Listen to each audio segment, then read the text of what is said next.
Bukan dia, Allahnya itu Yesus. Oh, Allah pula kau bawa kau bungkus. Siapa dewanya yang sebenarnya? Kata Paulus, bukan aku yang dewa. Yang dewa adalah Jadi yang dewa adalah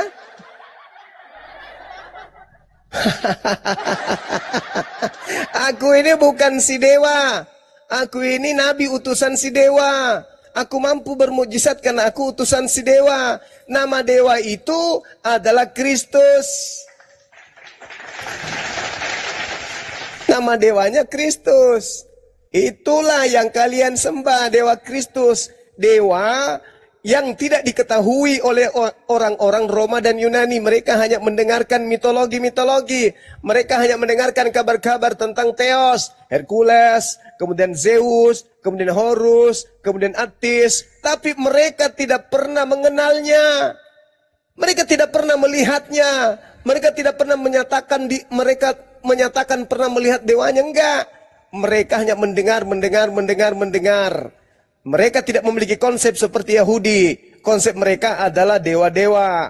Maka ketika Paulus datang, Paulus memperkenalkan Tuhannya Yahudi? Bukan. Paulus memperkenalkan dewa nenek moyang Roma dan Yunani kepada orang Roma Yunani dalam nama Kristus. Maka Yesus mengatakan, waspadalah kepada penyesat yang datang kepadamu, memakai namaku dan berkata, akulah Kristus. Jadi penyesat itu memakai nama Yesus untuk menyesatkan banyak orang. Jadi dia tobatkan orang lain masuk menjadi pengikut agamanya. Setelah orang lain menjadi pengikut agamanya, dia jadikan menjadi orang neraka. Kenapa? Karena orang itu bukannya diajari menyembah kepada Tuhannya Yahudi, malah diajarkan menyembah kepada Kristus. Oke, saya tanggapi. Boleh. Iya, pernyataanmu Bang Juma, kamu cuma tahu kulitnya aja. Kecilkan dulu ehunya. Kalau sudah ketahuan kulitnya, naikkan aku dengan si Bang Juma ini. Bang Juma ini belum cerdas kelihatannya ini. Begini Bang Juma ya, narasimu dari tadi aku dengar memang boleh dikatakan tidak masuk lah kategori standar. Pertama, kulitnya aja yang kamu ketahui. Kemudian kamu mengambil framing. Orang asal suku Yesus saja kamu nggak tahu, Bang. Gimana kamu bisa framing? Tadi kan belum selesai pertanyaanku. Gitu. Aku mau tanya kamu, Bang Juma. Yesus itu dari Daud sampai Yesus itu keturunan keberapa, Bang Juma? Oh, kalau itu saya tidak pelajari tentang keturunannya. Nah, yang kedua, Bang, dia dari suku mana, Bang? Yehuda. Yehuda dari raja apa itu, Bang? Raja Daud. Oh, bukan. Raja Yehuda. Aduh, gimana sih abang ini? Sorry.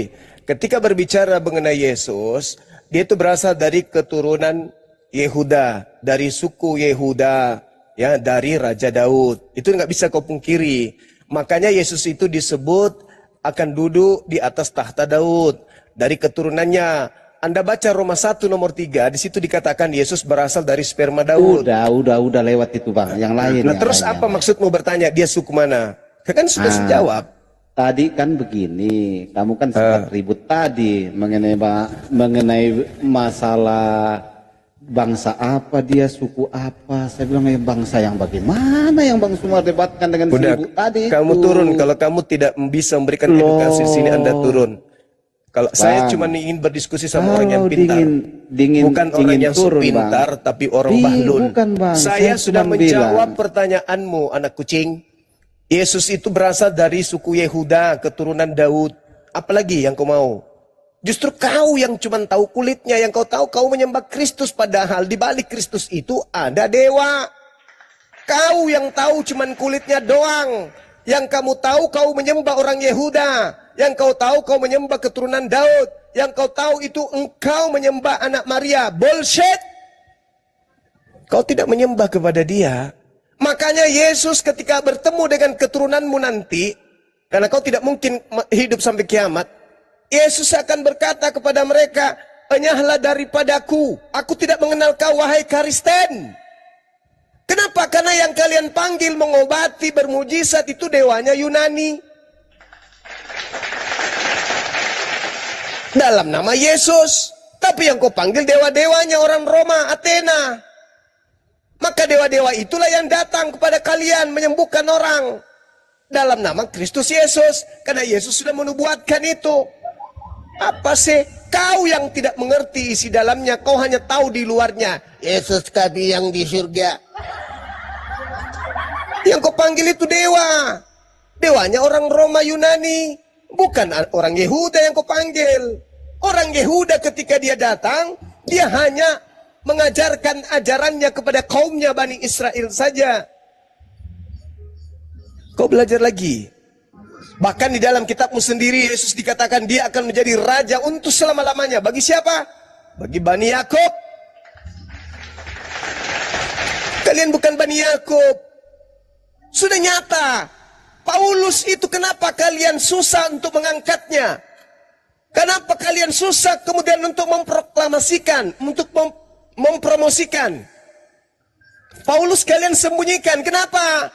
Karena Paulus itu mengajarkan untuk menyembah kepada Agnotos Theos, dewa yang tak dikenal, dalam nama Kristus. Kaget kan kalian dengan materi ini? Ya makanya jangan cuma dengarkan pendeta di gereja. Kau buka Bibelmu, kau pelajari itu isi Bible. Pelajari itu isi Bible. Kau akan tahu apa yang ada di dalam Bibelmu itu. Berkoar-koar ini mulutnya si Juma ini, goblok. Goblok. Edi katanya nggak mau menghujat. Waduh Edi Antoni. Aduh. Itu yang bilang goblok itu udah kepanasan itu. Antara orang kalau ngomong pakai emosi ya jelas sudah kena mental dia. Jangan menyerang pribadi lah, Edi. Goblok banget kau Juma. Iya, jangan pribadi seperti itu. Loh, katanya kalau di Gomal ini nggak mau mempreming kitab-kitab orang lain. Oke, saudara Edis. Saudara Edis. Quranmu itu bahas dulu. Edis, dengarkan. Asal usul Quran itu dari mana? Edis, yang Paulus perkenalkan sebagai dewa itu, yang tidak dikenal oleh orang Yunani itu siapa? Yang menuliskan sapi betina siapa? Ayo. Ayo, Paulus memperkenalkan dewa yang tidak dikenal itu siapa? Ya, sapi betina Al-Baqarah. Dewa yang tidak dikenal oleh orang-orang di Athena itu namanya siapa? Surat laba-laba. Siapa yang menuliskan itu?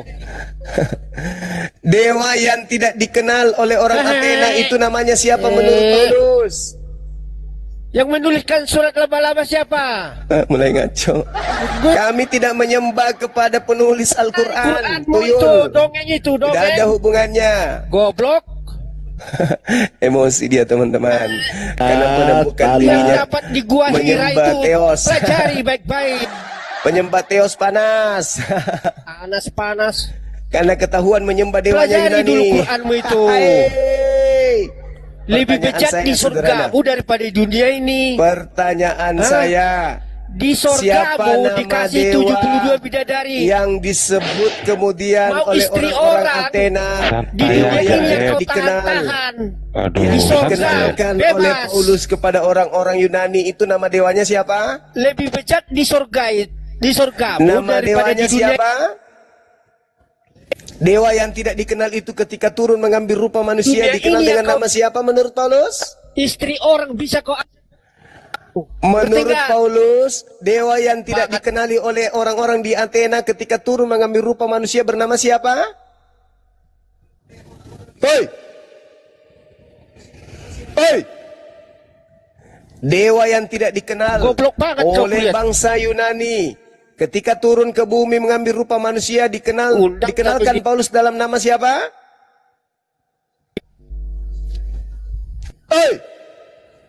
Dewa yang disembah oleh orang-orang Yunani secara turun-temurun. Ketika turun ke bumi mengambil rupa manusia diperkenalkan Paulus dalam nama siapa?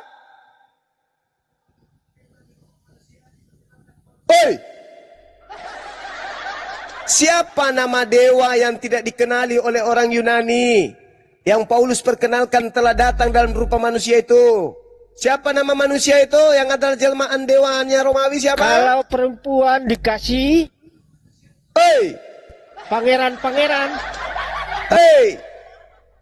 Tak bisa diskusi dia. Lemparkan ke neraka jahanam. Ketepak.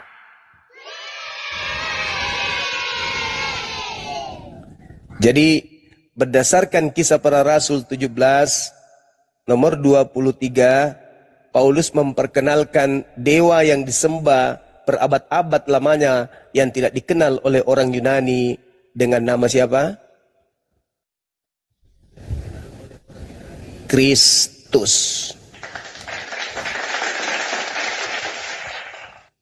Siapa Kristen ini? Pengikut Kristus.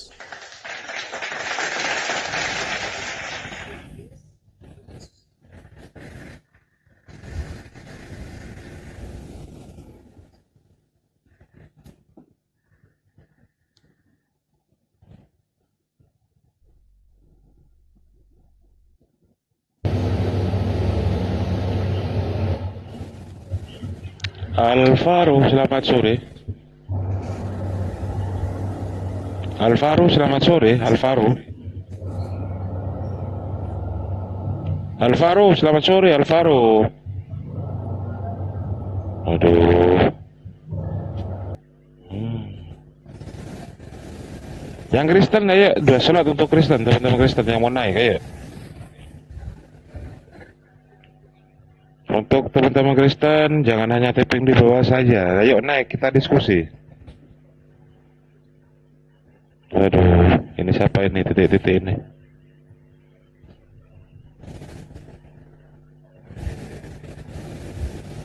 Cek. Semakin ruwet ini kalau begini. Ruwet. Antoni dari tadi Bang Hendy. Si Hendy. Ini titik-titik siapa ini? Selamat sore. Nonem. Sore. Iya, agamanya apa? Ada. Aduh, kalau nggak ada kenapa? Agamanya dulu, jangan malu menyebut agamanya, yuk. Saya malu soalnya saya muslim. Agamanya apa? Malu saya soalnya saya Islam. Syahadat dulu.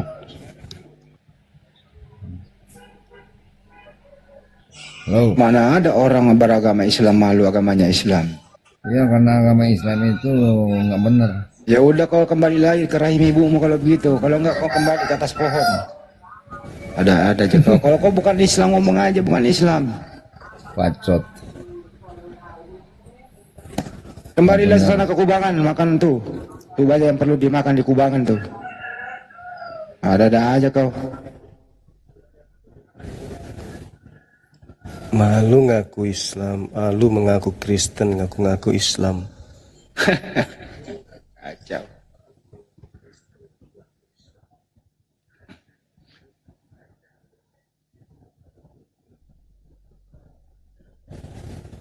Ruwet.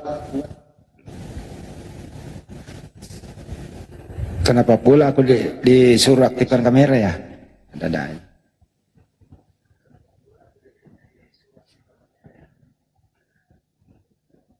Jadwal itu kemarin Banyuwa udah dan di Makassar udah selesai belum pertemuan itu? Yang mana kena? Dengan acara apa sih kemarin itu jadwalnya? Oh sudah, Zoom sejak di Makassar, Jakarta saya lewat Zoom. Oh lewat Zoom. Iya karena tidak sempat hadir hari Senin acaranya kan. Bisa itu beliau menunggu sekali gitu Pak TL. Bisa sih. Ibu Lurah sudah umumnya kan? Oh iya sudah kan. Ada nomor kontaknya sama saya. Oh alhamdulillah. Beliau welcome banget itu. Alhamdulillah.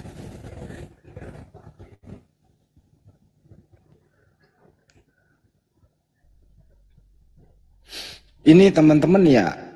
Ini Pak Ilham dulu. Sama dulu host tuh. Belum kita orasi sedikit nih. Jadi sesuatu tuh yang bisa dipermudah ya dipersulit.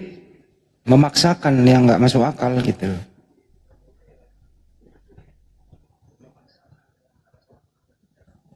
Sesuatu yang tidak masuk akal dipaksakan dia gitu loh, diakal-akalin gitu. Gua noise gitu. Ya noise lah kalau ngomong. Itu.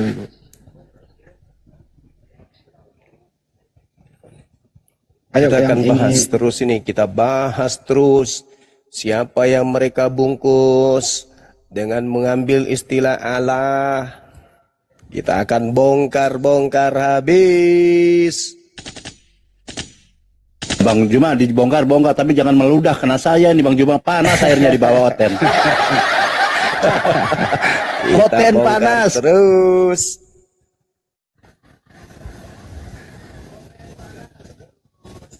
Juga ya. Kalau teos aja ya. Iya, karena ternyata Paulus terbukti mengajarkan dewa yang tak dikenal. Gitu. Silakan teman-teman masuk ke linknya. Boleh masuk ke Wikipedia. Dewa yang tidak dikenal. Atau link apa saja. Tuhan yang tidak dikenal. Atau agnostos theos. Silakan Anda buka di Google. Sekarang zamannya orang belajar. Zamannya keterbukaan. Semua bisa kita buka. Ketik di Google agnostos theos, dewa yang tak dikenal. Itu akan muncul kisahnya Paulus. Sejarah Paulus akan muncul di situ. Ketika dia datang ke Athena, menyampaikan kepada orang-orang Yunani, aku datang memperkenalkan kepada kalian dewa-dewa yang kalian tuhankan, Anda ibadahi, Anda sembah selama ini yang tak dikenal itu, aku datang memperkenalkan kepada kalian. Aku datang memberitakan kepada kalian. Paulus memberitakan siapa? Yesus. Silakan saudara-saudaraku, anak-anakku yang mau belajar tentang Kristologi, baca di situ, dalami materinya, hantamkan mereka bahwa yang kalian sembunyikan dalam nama Allah sebenarnya itu adalah agnostos theos, dewa yang tidak dikenal. Makanya penguat materinya itu Bang di Filipi 2. Filipi 2 nomor 6, 7, 8. Nomor 11-nya, oleh sebab itulah dia ditinggikan oleh Theos. Nah, ada berapa Theos di situ? Jadi Theos mengambil rupa manusia menjadi Yesus. Setelah dia mati di atas tiang salib, dia ditinggikan lagi oleh Theos. Loh, bukannya yang digantung Theos, kok dia ditinggikan lagi sama Theos? Coba dibuka dulu di Google teman-teman, baik yang di YouTube maupun ya di TikTok. 3 menit, 2 menit Anda buka, Anda baca, habis itu turun di bawah, komen di bawah apa yang Anda temukan di sana. Silakan. Saya pingin lihat yang di YouTube maupun yang ada di TikTok. Apa yang Anda temukan di sana? Benarkah pemberitaan dari Bang Zuma ini atau hanya ngarang-ngarang?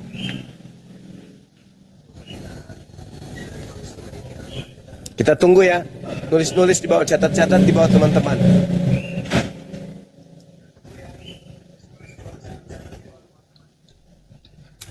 Iya, kalau tadi yang dibahas di ulangan 13:35 nih, Tuhan-Tuhan yang tidak dikenal atau dewa-dewa yang tidak kenal ini harus dimatikan, harus dimusnahkan katanya, Bang. Ya, maksudnya di sini kan ajaran-ajarannya memang betul, Bang. Cuma mengajak kita untuk hajar terus tentang ini, ya. Memang betul di ulangan 13:1-5 jelas itu yang mengenalkan Tuhan-Tuhan yang tidak dikenal ini harus dimusnahkan, dimatikan dia bilang. Harus dihukum mati. Dan harus dihapuskan, kau hapuskan yang jahat-jahat itu. Ya, Paulus itu ya, Bang ya. Yes. Ini juga ini ya.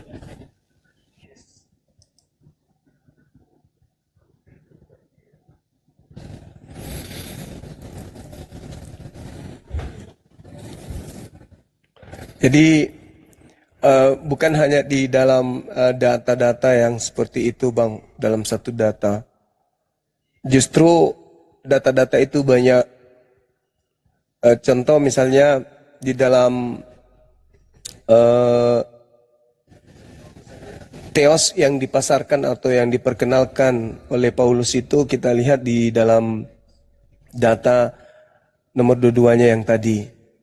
Paulus pergi berdiri di atas Areopagos dan berkata, "Hai orang-orang Athena, aku lihat bahwa dalam segala hal kamu sangat beribadah kepada Theos. Tuh, kamu sangat beribadah kepada Theos. Maka aku datang memperkenalkan Theos yang kau ibadahi, yang kau tidak kenal itu. Siapa itu? Kristus. Itu fakta, itu real. Tidak bisa kemudian dipungkiri kenyataan itu. Ya. Jadi kalau kita lihat seperti yang diberitakan oleh sahabat kita, Bang Baal, Ulangan 13 itu kita bisa baca sampai di data nomor 8, bahkan sampai 9. Karena kenapa? Karena dia telah memperkenalkan sembahan atau dewa selain daripada Elohim.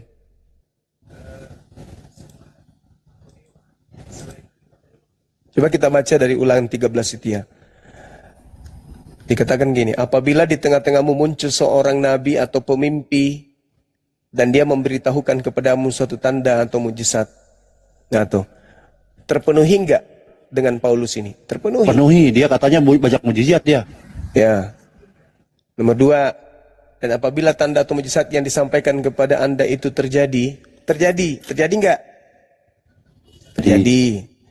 Dia membangkitkan orang mati salah satunya. Kemudian dia minum racun, dipatok ular. Kemudian. Lalu ia membujuk. Mari kita mengikuti ilah lain yang tidak kau kenal. Dan mari kita berbakti kepadanya. Maka janganlah kamu mendengarkan kata nabi atau pemimpi itu. Kenapa di Paulus ini disebut pemimpi? Karena Paulus ini tidak menerima wahyu dari Elohim. Tapi dia menuliskan kemudian berdasarkan roh yang datang kepadanya. Yang dia sebut Yesus. Berarti dia bermimpi. Sebab Tuhan Elohimmu mencoba kamu untuk mengetahui apakah kamu sungguh-sungguh mencintai Tuhan Elohimmu dengan segenap hatimu dan segenap jiwamu. Tuhan Elohimmu harus kamu ikuti. Kamu harus takut akan dia. Kamu harus berpegang pada perintahnya. Suaranya harus kau dengarkan. Kepadanya harus kau berbakti dan berpaut. Sedangkan Paulus ini mengajarkan kemudian untuk apa? Jangankan takut, bahkan Elohim, dewa itu menurut dia dibunuh. Ketika dia turun menjadi manusia dia dibunuh. Bagaimana mau takut orang dia dibunuh? Kira-kira bagaimana manusia mau takut sementara dia mampu dibunuh? Nabi atau pemimpin itu haruslah dihukum mati. Dihukum mati enggak Paulus? Mati. Mati. Karena ia mengajak murtad. Murtad enggak itu namanya kalau dia mengajak... Tadinya Yahudi, tiba-tiba dia mengatakan ajaran Yahudi itu sampah. Lalu tertuju kepada Kristen, Kristus. Murtad itu. Murtad terhadap Elohimmu yang telah membawa kamu keluar dari tanah Mesir. Dan memaafkanmu dari rumah abadi. Dengan maksud untuk melemparkanmu dari jalan yang perintahkan Tuhan. Elohimmu. Artinya Nabi ini ingin mengajak orang-orang meninggalkan perintah Tuhan. Fakta.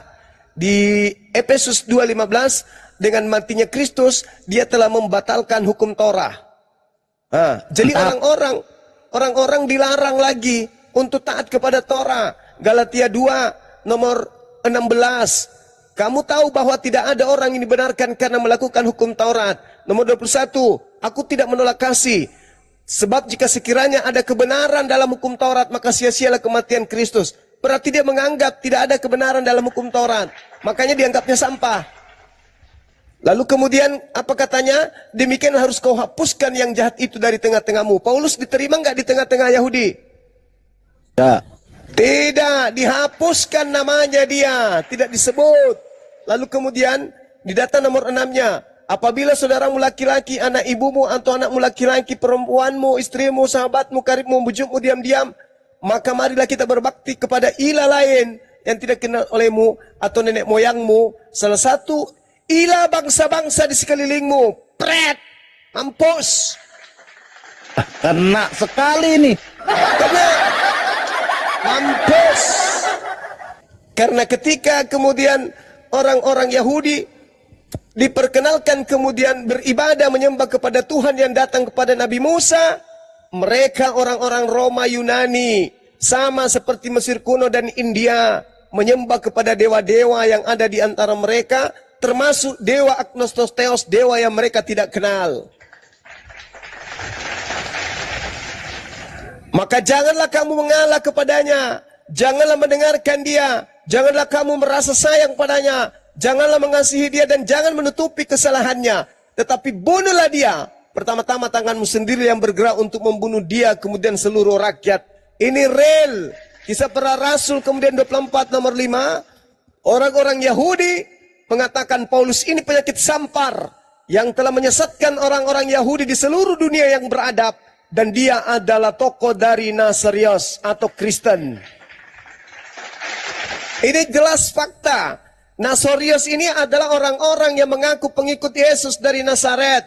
Sedangkan Kristen ini itu kelompok yang datang kemudian setelah Nasarius. Nasarius orang-orang yang berasal dari kota Nazaret. Sedangkan Kristen adalah pengikut dari salah satu orang yang berasal dari Nasarius. Itulah Paulus dari Nasariusnya, pengikut daripada orang Nasarius itu disebut Kristen, pengikut Kristus. Jelas itu tidak bisa terbantahkan. Maka ketika Paulus masuk ke dalam kota Yerusalem, di dalam Kisah Para Rasul 21, nomor 15 sampai 26, Paulus bertaubat dari mengajarkan agama Kristen. Itu fakta, itu real. Kenapa Paulus tidak mendakwakan kemudian menyembah kepada Kristus kepada orang-orang Yahudi? Kenapa? Kenapa Paulus tidak masuk ke bait suci, ke sinagoge di Yerusalem, di tanah Yudea, di Nazaret? Kenapa? Karena Paulus mengajarkan beribadah kepada Theos, bukan kepada ilah Ibrahim, ilah Ishak, Yakub. Tuh.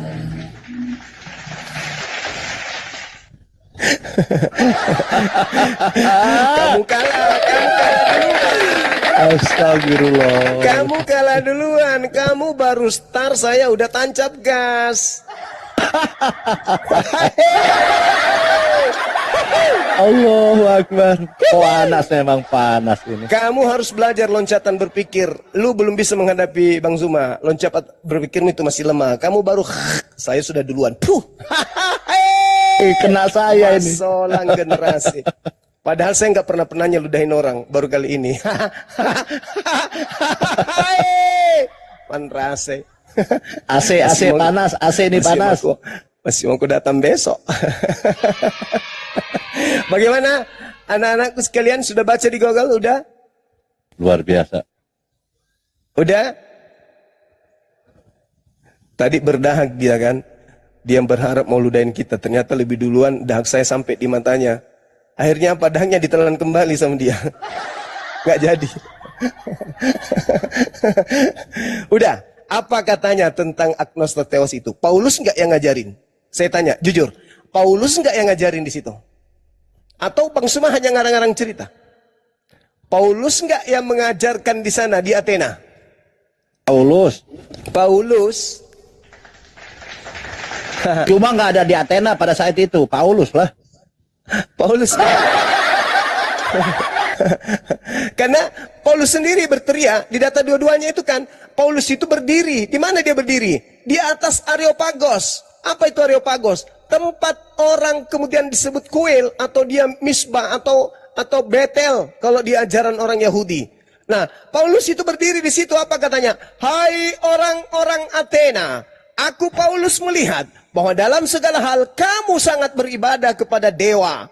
Sebab ketika aku berjalan-jalan di kotamu dan melihat-lihat barang-barang pujaanmu, aku menjumpai juga sebuah mesbah dengan tulisan kepada dewa yang tidak dikenal. Apa yang kamu sembah tanpa mengenalnya itu, itulah yang aku Paulus beritakan kepada kamu, yaitu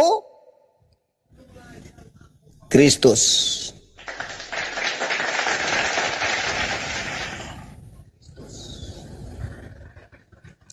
Valid, data valid ini. Wih, luar biasa nih. Sampai ada yang tadi emosi naik ke atas nih, sampai gitu. Luar biasa.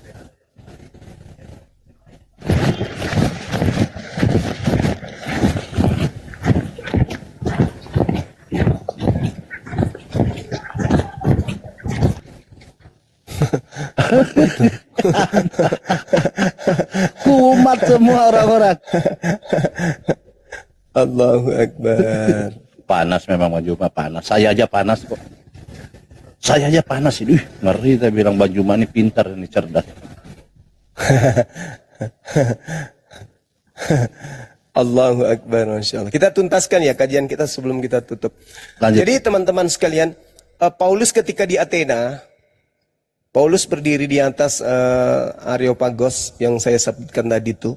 Kemudian Paulus ini berkata, hai orang-orang Athena, aku lihat bahwa dalam segala hal kamu sangat beribadah kepada Theos. Sebab ketika aku berjalan-jalan di kotamu dan melihat-lihat barang-barang pujaanmu, aku menjumpai juga sebuah mesbah dengan tulisan kepada Theos yang tidak dikenal. Apa yang kamu sembah tanpa mengenalnya, itulah yang kuberitakan kepada kamu. Itu dicatat itu anak-anakku sekalian. Itu dicatat.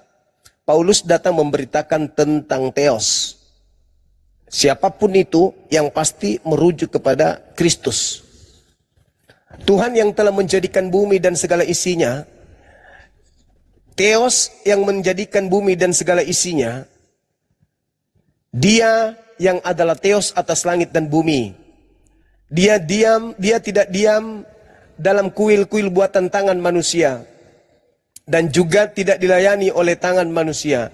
Seolah-olah ia kekurangan apa-apa. Karena dialah yang memberitakan hidup atas napas. Memberikan hidup dan napas. Dan segala sesuatu kepada orang-orang. Dari satu orang saja, ia telah menjadikan semua bangsa dan umat manusia untuk mendiami seluruh muka bumi. Dan ia telah menentukan musim-musim bagi mereka dan batas-batas kediaman mereka. Ini orang-orang Athena ketika mendengarkan ini pikiran mereka ini kepada siapa? Agnostos Theos. Bukan kepada Hasem, Adonai, Elohenu. Bukan. Bukan kepada Yehova. Bukan kepada Yod-Heh-Vav, bukan. Mereka berpikir ini yang dijelaskan oleh Paulus inilah yang kemudian yang turun ke bumi adalah dewa-dewa mereka. Supaya mereka mencari dia dan mudah-mudahan menjamah dan menemukan dia. Walaupun ia tidak jauh dari kita masing-masing.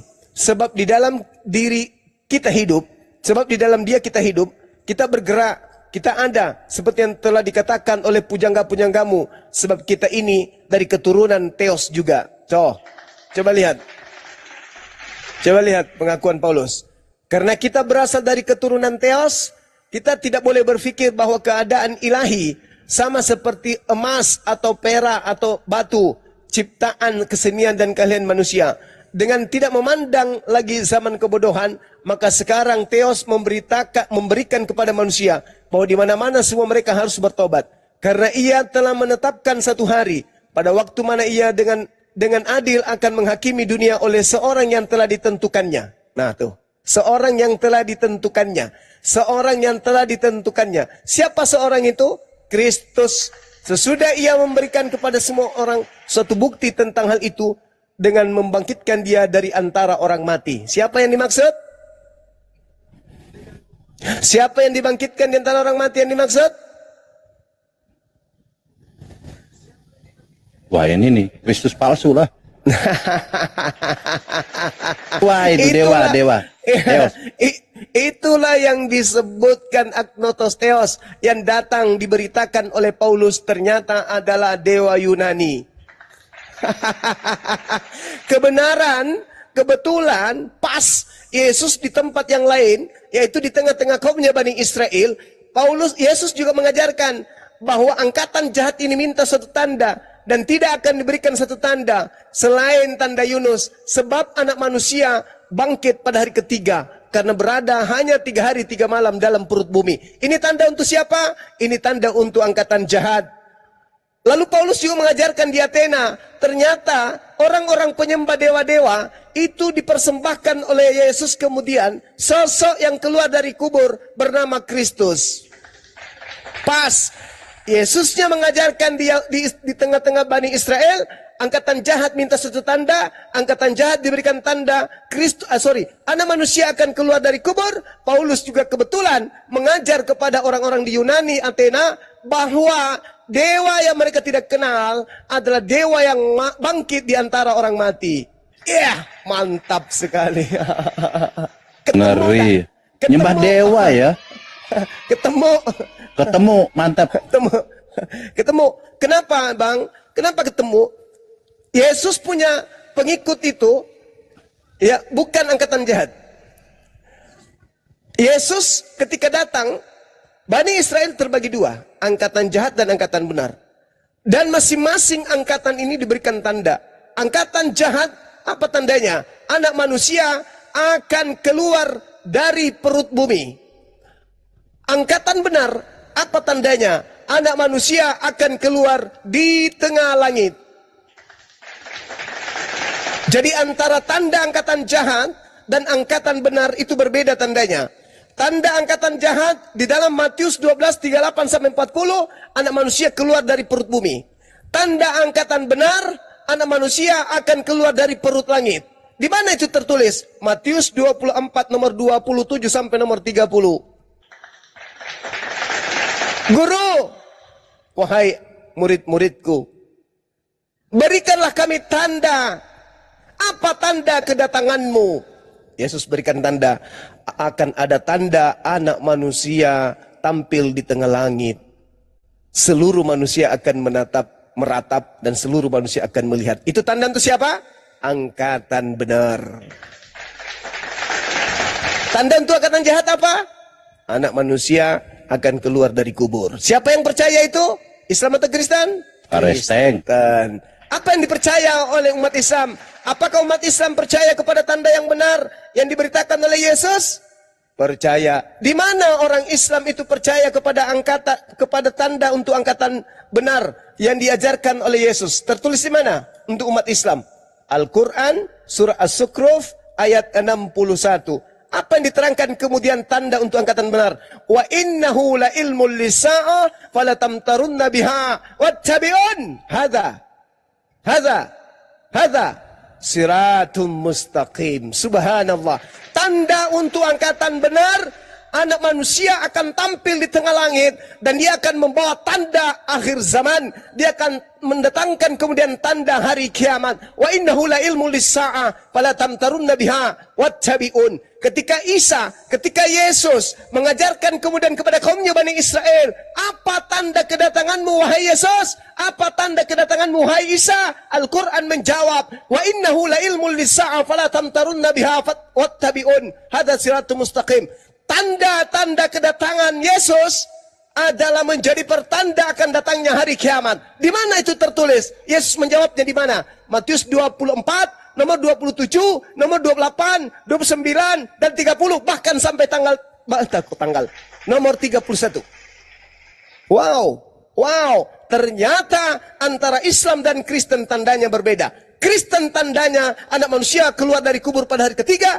Islam tandanya anak manusia akan keluar dari perut langit di akhir zaman. Bukan di hari ketiga. Nah, jadi kesimpulannya antara Kristen dan Islam, ada di antara dua agama ini yang percaya kepada tanda orang benar, dan ada di antara kedua agama ini yang percaya kepada tanda angkatan jahat. Angkatan jahat apa tandanya?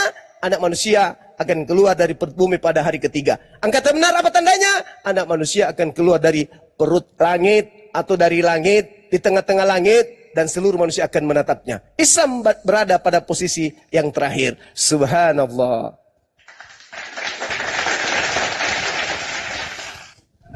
Ayo, penyembah Theos dalam nama gelar Allah. Tobatlah, tobat. Jangan bahlul terus. Kami membuka tabir kebenaran. Penyembah Theos, sadarlah, sadarlah. Menyebut Allah, menyembunyikan si Theos. Panas, Bang Juma, jangan gitu ngomongnya. Panas. Pakai gelarnya Allah. Ternyata untuk menyembunyikan identitas Theos. Theos, sembahan orang Athena. Di Indonesia disebut Allah.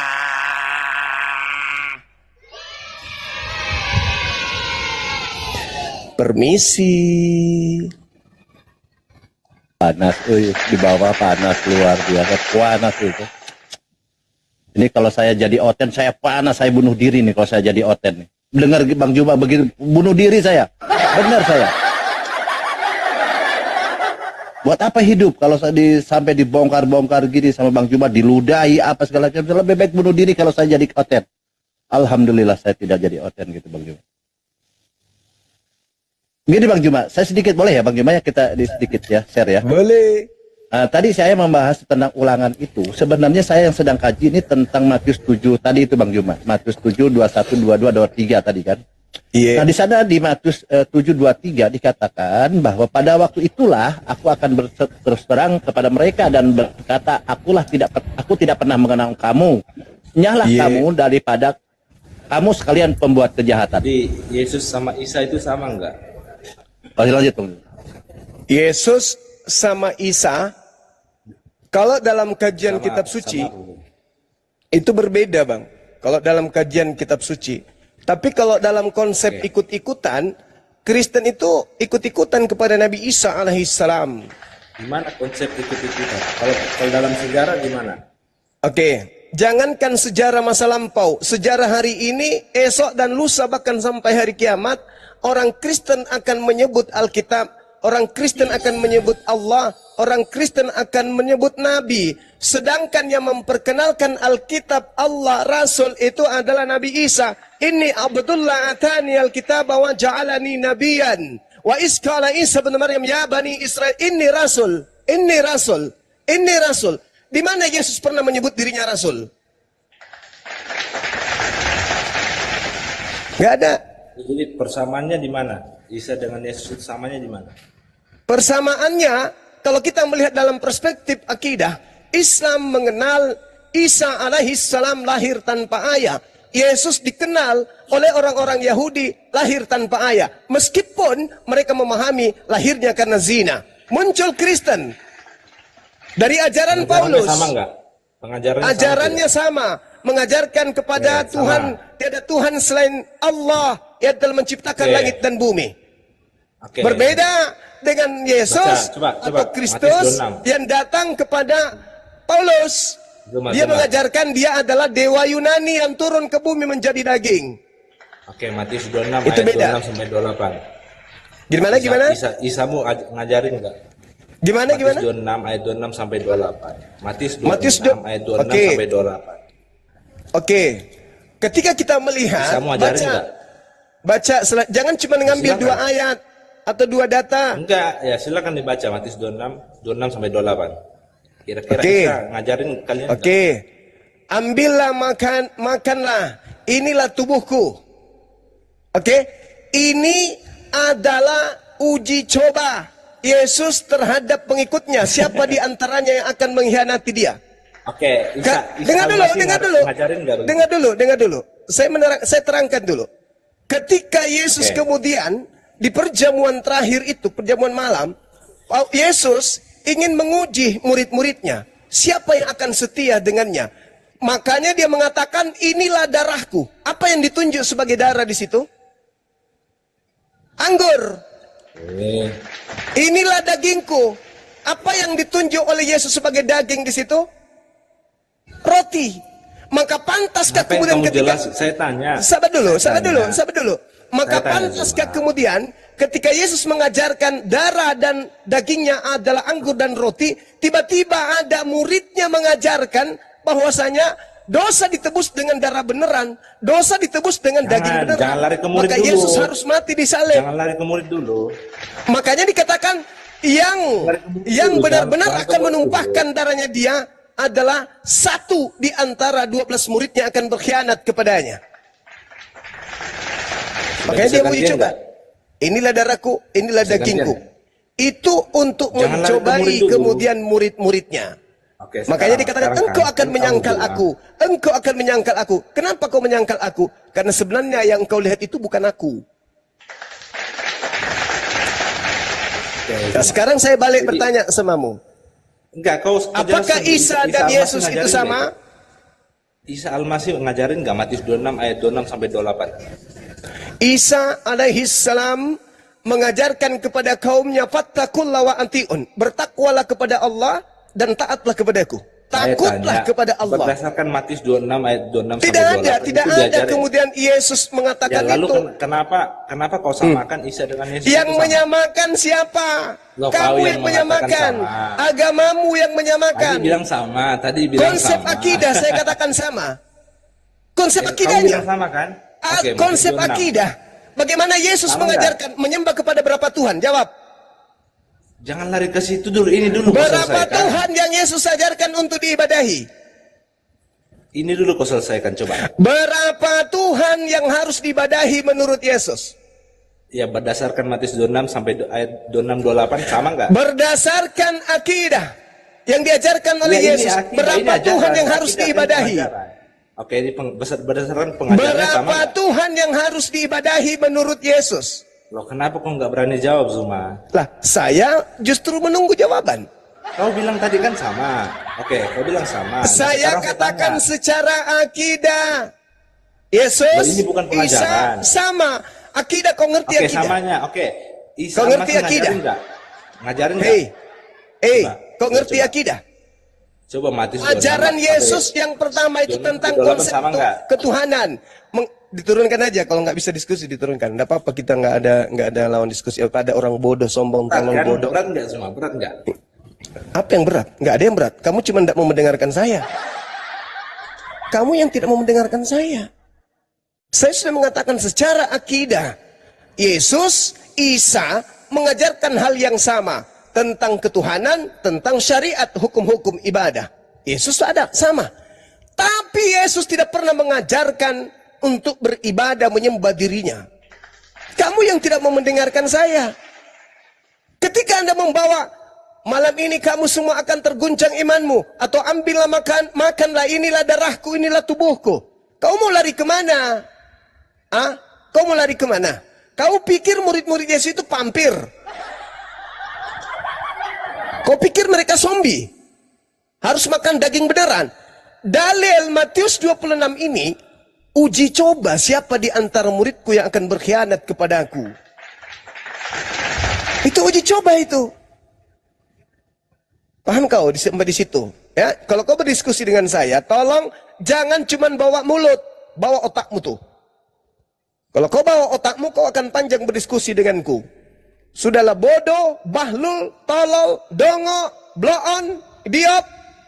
Kau borong semua, ditambah satu, sombong dan tidak mau mendengarkan kebenaran. Apa yang ingin kau jual minum darah Yesus? Apa? Apa yang ingin kau jual makan daging Yesus? Apa? Kamu jadi setan di sini. Kamu ngapain? Jualan itu. Apakah sama? Saya katakan secara konsep, akidah. Memperkenalkan Tuhan, memperkenalkan hukum-hukum. Hukum yang diperkenalkan Yesus adalah hukum yang datang kepada Nabi Musa alaihissalam. Sakit kau ini. Sakit.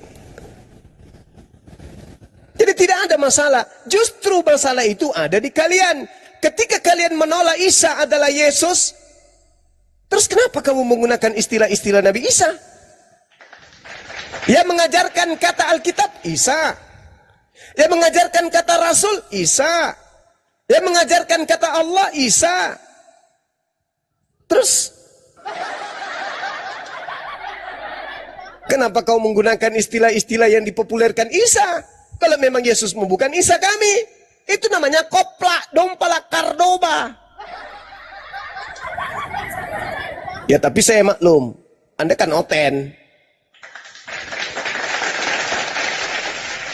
Maklum itu. Bang Suma cuman kadang terpancing aja emosi. Padahal Bang Suma harusnya sadar yang dihadapi ini oten. Kadang lupa saya kalau saya menghadapi oten. Terkadang saya menganggap kalian itu mulia.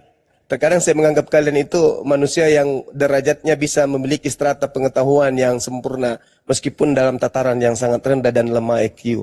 Tapi paling tidak, kelemahan Bang Suma itu selalu menganggap kalian itu orang pintar. Selalu menganggap kalian itu orang cerdas yang pantas diajak dialog. Sehingga ketika Anda keliru, Bang Suma kadang terpancing untuk marah, jengkel sebagaimana seorang guru marah kepada muridnya yang bodoh, idiot, tolol, dungu, bloon. Terkadang itu terjadi pada diri Bang Suma. Maklum, saya manusia biasa. Belakangan baru saya nyesal. Oh, ternyata yang saya hadapi tadi ini Oten. Kenapa saya menganggapnya Muslim?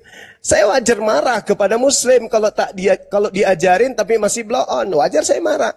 Lah ini Oten yang kuajarin, dia tidak mengerti, ya wajar, harusnya saya nggak usah marah.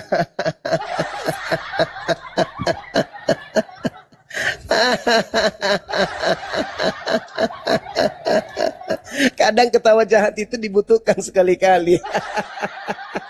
Bang Suma terkadang lupa ingatan juga. Kalau yang dihadapi Oten, sampai dia harus marah, turunkan.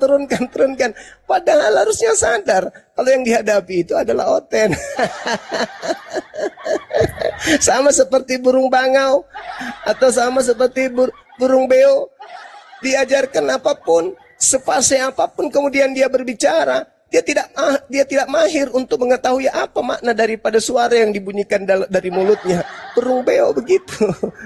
Ada Bang Suma ini kadang-kadang juga lucu. Padahal sudah tahu yang dihadapi Oten, masih saja menganggapnya orang yang mampu menalar keadaan. Udah, maafkan saya kawan. Ya, saya lupa kalau Anda Oten tadi. Sorry. Jadi teman-teman, kalau saya lagi diskusi, ada yang blow on gitu, ketik di bawah. Bang Suma ingat yang kamu hadapi Oten. Ingat Bang Suma yang kamu hadapi Oten. Ingat Bang Suma yang kau hadapi Oten. Supaya saya tidak terpancing untuk seperti guru marah kepada murid. Ya, setuju ya? Setuju ya? Setuju ya? Ah, setuju. Bagus.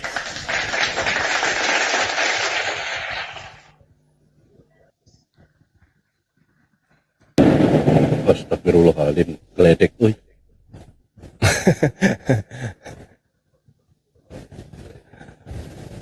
Oke. Ada lagi? Sedikit lah Bang Juma, kita lanjut yang tadi Bang Juma ya. Sebenarnya saya mengupas ulangan tadi itu. Saya sedang mengkaji tentang Matius 7, 21, 22, 23 itu. Saya sedang membahas tentang kejahatan tadi itu. Yesus kan mengatakan ciri-cirinya itu adalah yang menuhankan dia, yang berbuat, itu kan bermujizat. Apakah itu terpenuhi? Nah, ternyata terpenuhi. Orang-orang itu yang disampaikan Bang Juma tadi ya, dijelaskan bahwa dia terpenuhi, dia bisa bermujizat dan lain-lain gitu kan.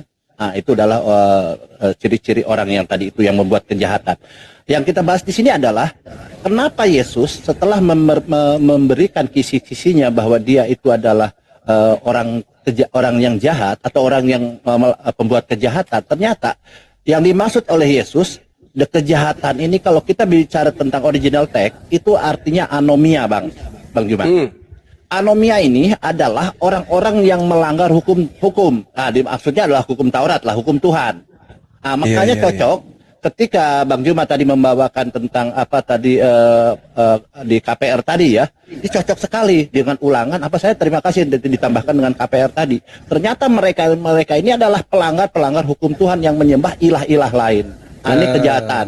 Nah, tadi kalau definisi dari anomia, kejahatan itu ya di Matius 7:23, kamu sekalian pembuat kejahatan. Saya cari kejahatan ini apa ya? Maksudnya kejahatan apa sih mereka? Yang jelas mereka ini kejahatan ya, orang jahat. Ternyata salah cek, saya buka, kejahatan ini adalah melanggar hukum-hukum Tuhan. Nah, termasuk Taurat, membatalkan hukum Taurat dan lain-lain gitu. Wah, luar biasa Bang Juma. Itu terima kasih saya sudah tambahkan Bang Juma. Luar biasa. Siap. Itu sudah betul itu. Jadi kata anomia itu artinya merujuk kepada kelompok orang atau orang yang melakukan pelanggaran terhadap hukum. Artinya mereka melakukan satu keadaan di mana keadaan itu tidak ada dasar pijakannya. Yang ada tertera sebagai hukum ditinggalkan, yang tidak ada tertera sebagai hukum dilakukan. Itulah yang dimaksud pelaku kejahatan.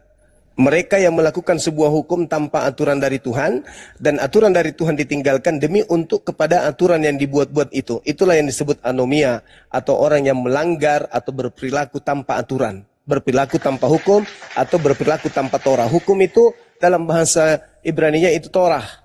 Ya, maka yang dimaksud ini betul, Bang Baal betul. Anomia itu adalah orang yang melanggar Torah. Kadang-kadang juga cerdas teman-teman ini. Tapi saya tadi itu kaget kok Bang Juma lari ke KPR ini. Kok nyambung? Saya gabung aja. Akhirnya saya gabung di situ Bang Juma. Luar biasa Bang Juma. Iya. Luar biasa. Masya Allah. Luar biasa. Jadi ingat ya teman-teman, Paulus di dalam Kisah Para Pewarta 17 nomor 23 sampai seterusnya, itu Paulus sedang mewartakan tentang berita Kristus yang datang kepadanya yang bukan manusia. Dan ternyata Kristus yang datang kepada yang bukan manusia itu adalah Agnotos Theos, yaitu dewa Yunani Athena yang mereka tidak kenal. Paulus datang memperkenalkan dewa yang tidak dikenal itu, yaitu dalam nama Kristus. Ya, kita tunggu nanti malamkah atau besok lusa atau kapan saja ada pendeta yang pernah sekolah di Vatikan atau pernah sekolah di pinggiran neraka untuk menghadapi kita membahas materi ini.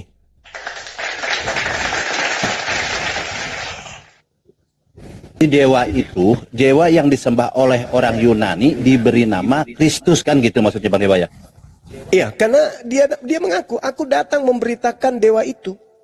Nah, setelah diberitakannya, coba lihat di Filipi 2. Abangku bisa baca nggak Filipi 2 nomor 6 sampai nomor 11 kah? Atau nomor berapa saja?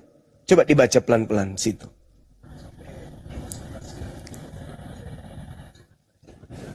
Siapa yang turun mengambil rupa manusia? Theos. Siapa yang mati digantung di atas tiang salib? Theos. Ayo. Theos. Kuncinya di situ deh. Kuncinya di Kisah Para Rasul 17 itu, di data terakhirnya 29 itu. Di data 31 itu. Karena dia telah menetapkan suatu hari, pada waktu mana ia dengan adil akan menghakimi dunia oleh seorang yang telah ditentukannya. Sesudah ia memberikan kepada semua orang satu bukti tentang hal itu dengan membangkitkan dia dari antara orang mati. Tuh.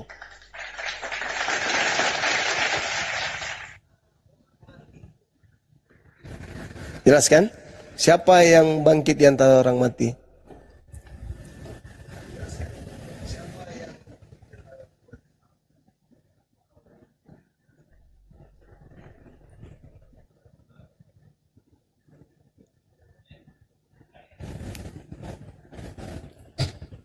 Cek. Semoga tercerahkan ya semua teman-teman diskusi kita ya. Ini sebenarnya topiknya bervariasi. Topiknya mengalir. Ya karena setiap poten yang datang itu nggak mau fokus. Belok sana, belok ke sini gitu. Tapi kita kejar kok. Ke kiri kita ke kiri. Balik lagi ke kanan, kita ke kanan. Mundur lagi, kita mundur. Maju lagi, kita majuin gitu.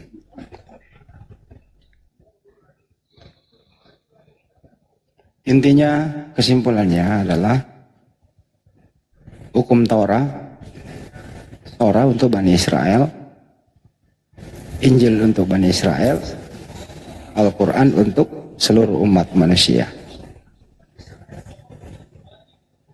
Itu kesimpulannya. Jadi kalau ada di luar daripada Bani Israel, ngaku-ngaku ya tafsirkan aja sendiri.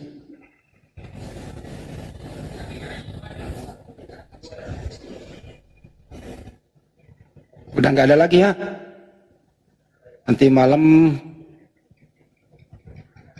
terusin topik ini, Theos dibalut nama Allah. Kenapa harus dibalut?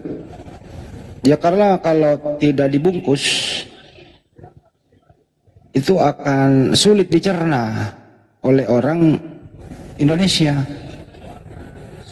oleh orang Malaysia, oleh orang Brunei dan Singapura dan sekitarnya. Kalau nggak dibungkus itu harus dibungkus. Tuhan yang dapat mengampuni dosa umat manusia. Maka Tuhan datang sebagai manusia untuk mengampuni dosa umat manusia. Apa sih? Ayah wae. Sabar. Bang Juma, sabar Bang Juma. Saya ingetin ya dari sekarang, sabar ya. Tiba-tiba datang, pusing gua. Jadi hanya Tuhan datang ke dunia ini menjadi manusia untuk mengampuni dosa umat manusia, yaitu penyaliban di atas dosa. Maka itu dosa itu adalah maut, maka itu Tuhan Ini datang. ajaran dewa ini dibungkus Tuhan. Tapi faktanya orang Kristen mati karena dosa, Bang. Berarti Umat sia-sia Kristen. kematian Kristus. Orang Kristen ketika mati karena dosa. Umat Kristen itu orang percaya kepada Yesua tidak akan melakukan dosa lagi. Tidak melakukan dosa, tapi orang Kristen mati karena dosa. Tidak, orang yang percaya kepada Tuhan Yesua akan hidup Mati karena? walaupun dia sudah mati. Yesua sendiri mengatakan, Orang Kristen mati karena apa? walaupun kamu sudah mati, akan tetap Orang hidup. Kristen mati karena Karena apa? Yesua adalah jalan keselamatan. Ini ngomong sendiri ya. Orang Kristen mati karena apa? Yohanes 14 ya. Orang Kristen mati karena apa, Bang? Maka itu kamu harus tahu dosa waris dan Dengar dia, dosa Bang Juma, dia perbuatan ngomong doa. pribadi. Oh, Yang kupikir Tuhan tadi Sendiri, sabar Bang Juma, sorry, sabar, saya udah sorry. ingatkan ya, sabar. Dia Kristen. Ini Oh iya. yaitu Gua cabut baterainya dosa mati waris nih. Dia dan oten. Oke. kematian. Setiap manusia itu harus Iya. akan mati. Ingatkan dong di Maka- bawah dong. Bang Suma maka jangan itu, jangan kesal, Bang. Yesua Dia oten, Bang. mengatakan, kamu akan Gua cabut tetap baterainya hidup nih, mati dia walaupun nih. sudah mati jika percaya Robot Yesua ini adalah udah diprogram. Oh, dia oten dia. Jangan emosi. Tetapi Saudara, walaupun Roma demikian 8 nomor manusia itu 10. akan tetap mati karena dosa perbuatan. Nggak denger dia. Ah, berarti Dosa percuma. waris. Berarti sia-sia Yesus mati di atas banyak orang salib. yang tidak mengerti Ternyata dosa orang waris yang ya. percaya Seluruh umat Yesus manusia itu akan mati mati. karena Tetapi oleh dosa. Ternyata sia-sia. Sia-sia Yesus mati di salib. Kenapa? Orang Kristen mati karena dosa. Roma 8 nomor 10. Jikalau Kristus ada di dalam kamu, tubuhmu memang mati karena dosa. Lalu buat apa dia mati? Kalau ternyata Kristen mati karena dosa, untuk apa?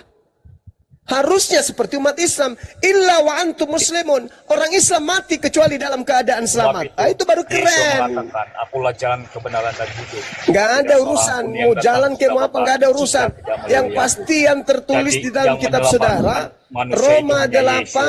nomor Ya. 10, orang Kristen Yesua. mati karena dosa. Kemana kamu akan perginya tetap orang hidup yang walaupun- mati karena dosa? Ke surga atau ke neraka?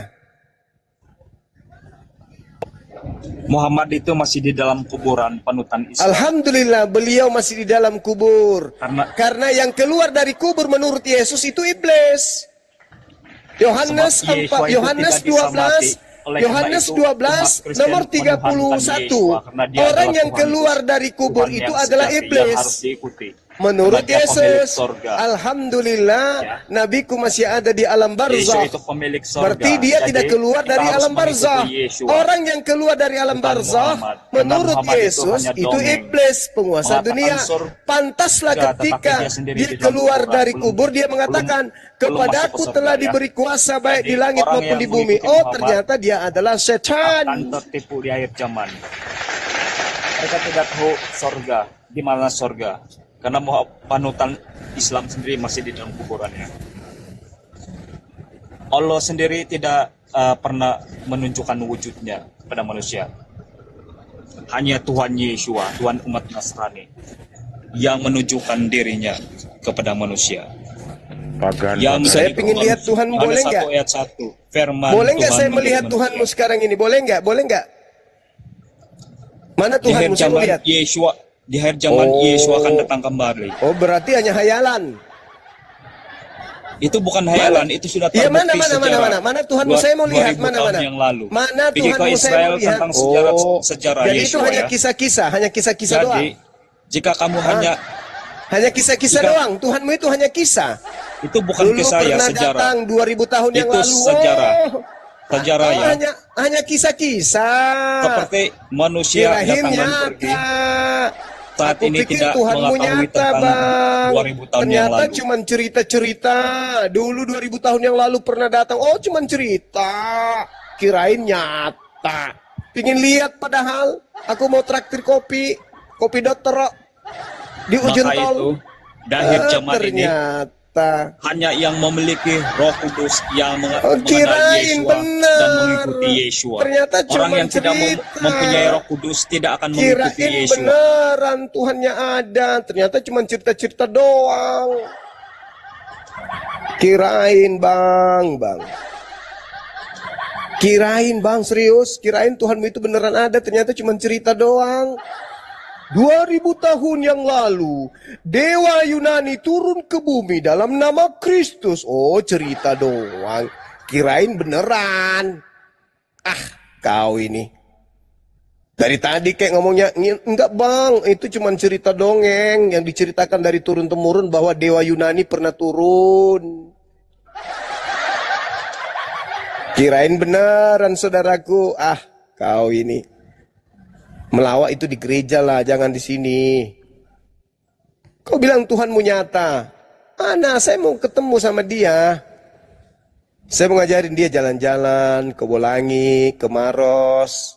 Jalan-jalan, minum kopi. Mana Tuhan kau itu? Hah? Katanya Tuhan bisa jadi manusia.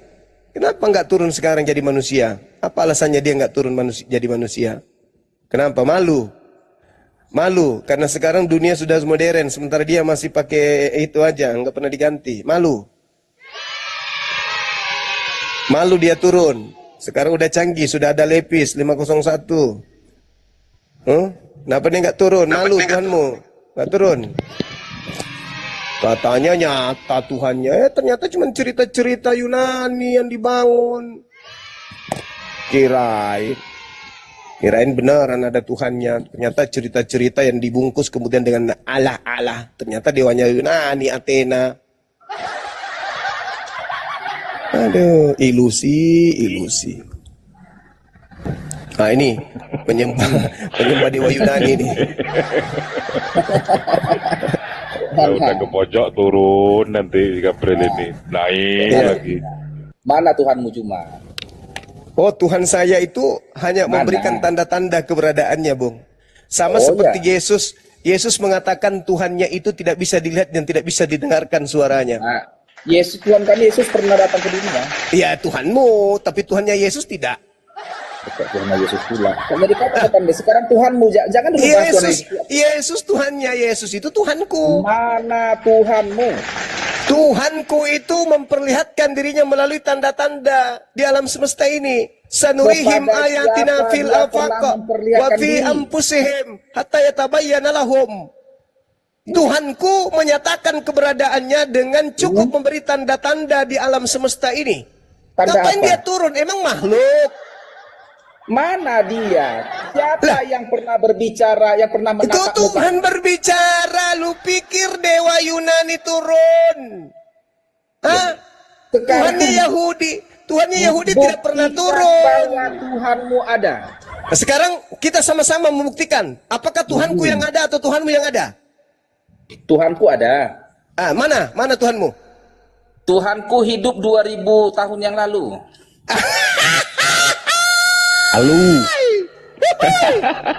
Saya butuh sekarang. Saya butuh bukti bahwa ada sekarang. Mana Tuhanmu? Mana? Mana? 2000 tahun yang lalu. 2000 tahun yang lalu Tuhanmu ada. Tapi sekarang sudah tak ada. Yang kita butuh sekarang. Yang sekarang yang kita butuhkan mana Tuhanmu? Mana? Dia di surga. Tidak ada, ternyata Tuhan kau itu nggak ada. Cuman cerita doang. Dulu pernah dulu kesenggol sama pohon digantung. Cuman cerita begitu be. Kalau cuman cerita kayak begitu be. Benar. Tuhan kok cuman cerita doang. Peristiwa yang membuktikan dia ada. Ya mana dia ada? Mana? Contoh, dia memberi makan 5.000 orang.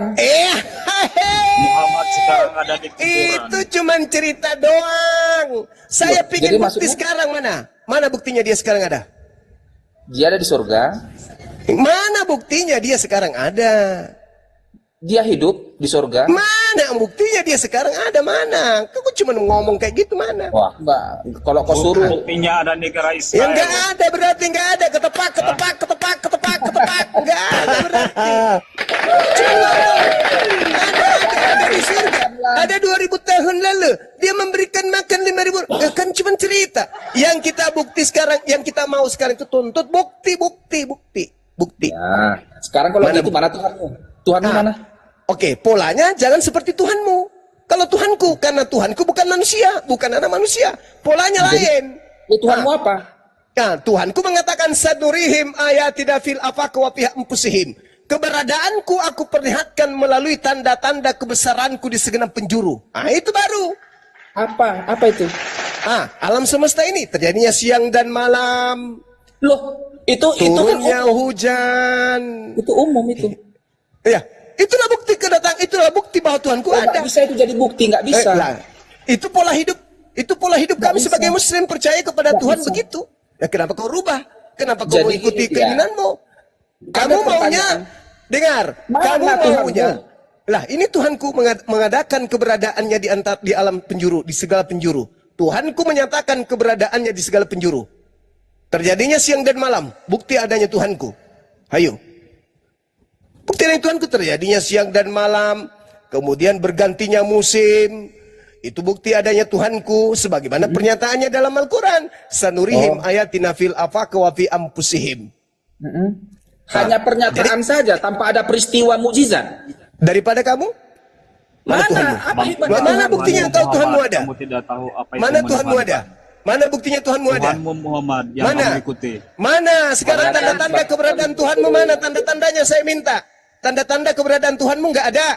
Tanda-tanda wujudnya tak ada. Kalau saya tanda-tanda keberadaan Tuhanku, dia mengatur aspek kehidupan manusia beserta apa yang ada di sekelilingnya. Itu bukti adanya Tuhanku. Muhammad Juma yang kamu ikuti. Yang kamu itu gila kau gila berarti kau gila. Sorry.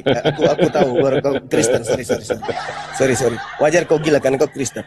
Sekarang permasalahannya, aspek keberadaan Tuhanmu itu apa? Wujud. Gagal. Tuhanku, dengar dulu kawan. Tuhanku langsung berhadapan muka langsung dengan umatnya. Mana. Kalau cuma mana buktikan. Buktikan mana? Kok mana? 2000 tahun lalu datang dia? 2000 tahun yang lalu. Ternyata 2000 tahun yang lalu. Dongeng berarti kau sudah 1500 2000 tahun yang lalu dongeng ternyata. Tuhanmu pernah datang enggak? Tuhan kok datang? Yang datang itu kurir. Tuhanku. Mana kamu Tuhanmu? Jangan kau menilai Tuhanku. Jangan kau menilai Tuhanku dengan penilaian Tuhanmu. Tuhanmu nanti kau katakan ada, dewanya Yunani kau katakan ada ketika dia turun ke bumi. Tuh. Nanti Tuhanmu sebenarnya tidak ada. Dewa Yunani nanti dikatakan ada ketika dia turun ke bumi. Itu baru disebut ada. Kalau dia tidak ada, dia dikenal Protosteos. Dewa yang tidak dikenal. Nah, untuk supaya dewa ini dikenal, dia turun menjadi manusia. Siapa yang pernah itu melihat dewa. Tuhanmu? Siapa yang pernah itu dewa. mendengar suara Tuhanmu? Sekarang, kalau kita berbicara mengenai aspek Tuhanku, kau harus menilai dari aspek Tuhanku. Tuhanku bukan makhluk. Bagaimana mungkin? Jadi Tuhanmu apa? Khalik apanya? Khalik Tuhanku, pencipta. Pencipta dia apa itu? Ya pencipta, sang Khalik, sang pencipta itulah Tuhanku. Bagaimana cara kami kemudian mengenal Tuhan kami? Dengan melihat ciptaannya. Apa yang kau lihat? Alam semesta ini, bahkan diri saya sendiri. Itulah bukti keberadaan Tuhanku. Adanya alam semesta ini, bukti adanya Tuhanku. Karena Tuhanku lah yang Khalik, yang menciptakan segala sesuatunya. Sedangkan Tuhanmu adalah ciptaan bayi orang. Siapa yang pernah berkomunikasi dengan Tuhanmu? Alam semesta ini senantiasa berkomunikasi dengan pencipta alam semesta. Alam semesta ini senantiasa dalam urusan Tuhan. Alam semesta ini semua ngaku Tuhan menciptakan alam semesta ini, tapi kan bohong. Ya, itulah Tuhan kami, itulah Tuhan kami. Itulah Tuhan kami. Yang mengatur alam semesta inilah Tuhan kami. Kami tidak mempersembahkan pengetahuan kepada orang-orang di luar agama kami dengan mengatakan Tuhan kami pernah menjadi bayi 2000 tahun yang lalu. Iya.